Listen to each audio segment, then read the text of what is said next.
Chapter 3. Who will regulate the regulators? In government, failure is success. That's what I call DiLorenzo's first law of government. When the welfare state bureaucracy fails to reduce poverty, it is rewarded with more tax dollars and more responsibilities.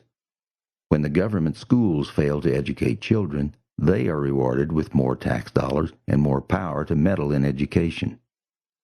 When NASA blows up a space shuttle, it is rewarded with a large budget increase, unlike a private airline which would probably go bankrupt. And when the Fed caused the worst depression since the Great Depression in 2007, it was rewarded with a vast expansion of its powers.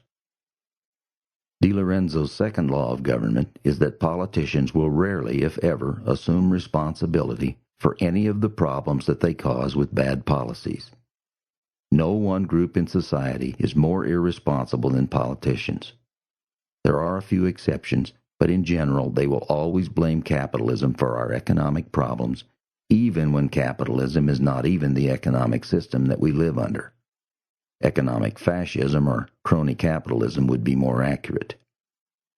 Nothing is more irresponsible than knowingly destroying what's left of our engine of economic growth with more and more governmental central planning, even if it is given the laughable name of public interest regulation. DiLorenzo's third law of government is that, with few exceptions, politicians are habitual liars.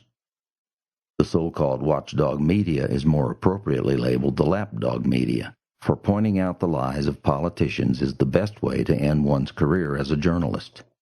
Do this and your sources of information will cut you off. One of the biggest governmental lies is that financial markets are unregulated and in dire need of more central planning by government.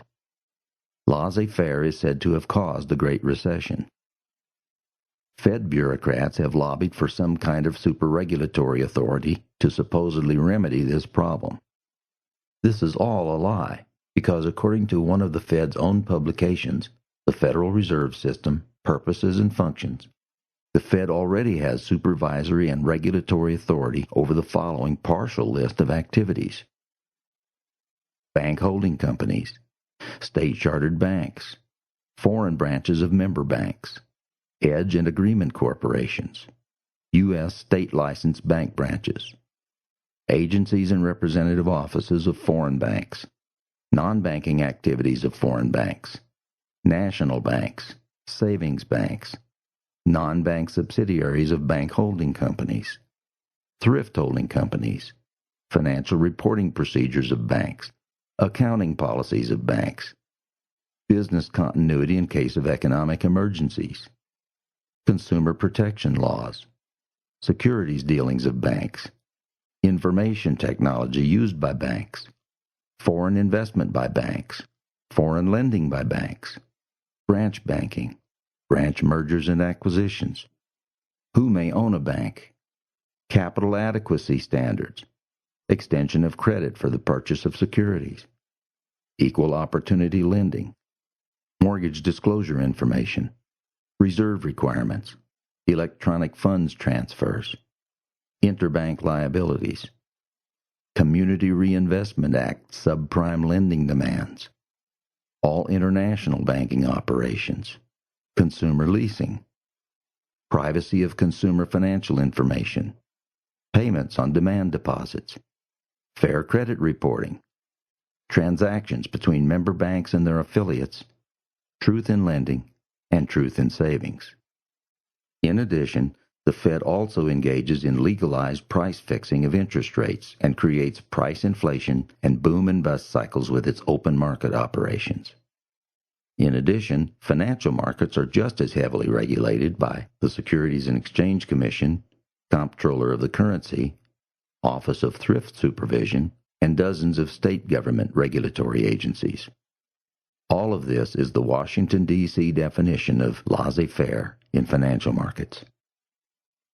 DiLorenzo's fourth law of government is that politicians will only take the advice of their legions of academic advisors if the advice promises to increase the state's power, wealth, and influence, even if the politicians know that the advice is bad for the rest of society.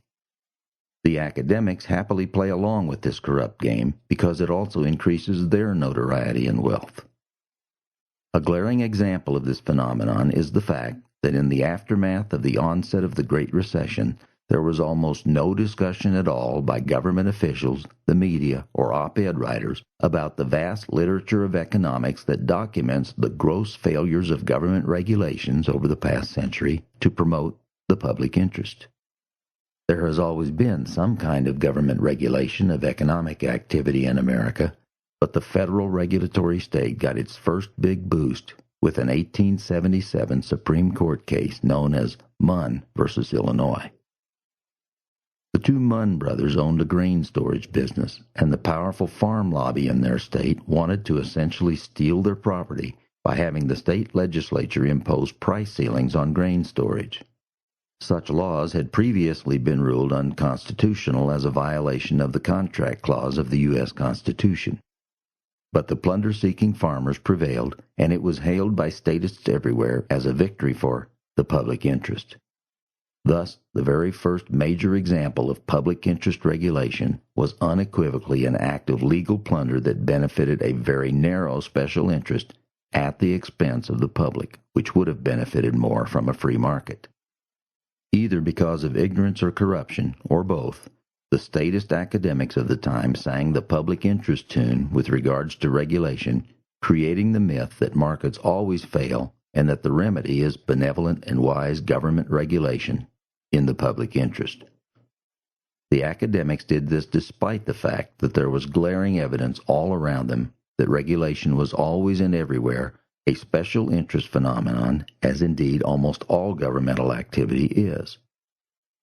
As historian Gabriel Kolko wrote in his 1963 book, The Triumph of Conservatism, big business in the early 20th century sought government regulation because the regulation was invariably controlled by leaders of the regulated industry and directed toward ends they deemed acceptable or desirable.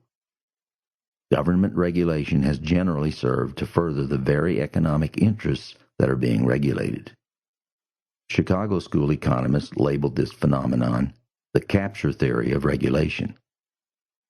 Most academic economists, seduced by the prestige, employment, and money that came from being governmental advisors, ignored all of this reality and instead spent roughly 50 years from the pre-World War I years to the 1960s inventing myriad, factually empty theories of market failure. A popular book at the time was entitled Anatomy of Market Failure by Francis Bader. This literature was and is based on the fraudulent technique of comparing real-world markets to an unobtainable, theoretical, utopian ideal, perfect competition, and then condemning the real world for being imperfect, all the while assuming that the politics of government regulation would perfectly correct these imperfections. Economist Harold Dempsitz labeled this charade the Nirvana fallacy. Comparing real-world markets to Nirvana will always cause one to conclude that markets are imperfect by comparison. The market failure theorists never once compared government to Nirvana to subject interventionism to the same criteria. The Austrian School of Economics is the only school of thought within the economics profession that never participated in this farce. To its credit, the Chicago School of Economics joined with the Austrians in exposing many of the market failure, regulation is always good fallacies. Hundreds of journal articles and books were published that rediscovered the old truth that, as a rule, regulation is acquired by the industry and is designed and operated primarily for its benefit, as Nobel laureate George Stigler wrote in 1971. This kind of research was expanded over the years to show that large corporations often support and lobby for onerous government safety and environmental regulations because they understand that the regulations will be so costly to enforce that they will likely bankrupt their smaller competitors while deterring others from entering the market in the first place. Businesses long ago discovered that the only way to have a long-lasting cartel is to have the cartel agreement enforced by the government. Privately enforced cartels always break down because of cheating by the cartel members. The railroad and trucking industries were cartelized by the Federal Interstate Commerce Commission for many decades, for example. The ICC set monopolistic prices in these industries and prohibited genuine competition. The Civil Aeronautics Board cartelized the airline industry by prohibiting price competition until it was deregulated in the late 1970s. There was vigorous competition in the electric power industry in the U.S. until it was ended by government regulation in the early 20th century by the creation of monopoly franchises by state and local governments. AT&T enjoyed a government-sanctioned monopoly for many decades as well. During the period of history when government-sanctioned monopoly was increasingly the norm, the Fed was created to facilitate the creation of a banking industry cartel. As Murray Rothbard wrote in A History of Money and Banking in the United States, the financial elites of this country were responsible for putting through the Federal Reserve System as a governmentally created and sanctioned cartel device to enable the nation's banks to inflate the money supply without suffering quick retribution from depositors or note holders demanding cash.